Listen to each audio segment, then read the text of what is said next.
সুজির পিঠা, বড় বড় 2টা হাঁসের ডিম দিলাম। সুজির পিঠা বানাবো, মানে বিস্কুট পিঠা। বান্ধবী আইসে, এরপরে দেবো কি পরিমাপ মতো চিনি, অবশ্য যে যেরকম খায় মিষ্টি কম বেশি করে দেওয়া যাবে। আমি একটু মিষ্টি বেশি পছন্দ করি, মিষ্টিটা আমি একটু বেশি খাই, যার কারণে আমি মিষ্টিটা একটু বেশি দিই, সবসময় আমি মিষ্টিটা বেশি পছন্দ করি, তাই চিনির পরিমাণটা একটু বেশি করে দিলাম।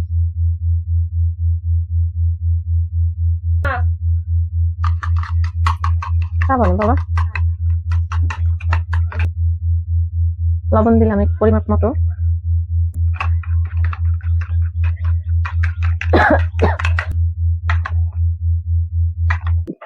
এলো সুজি,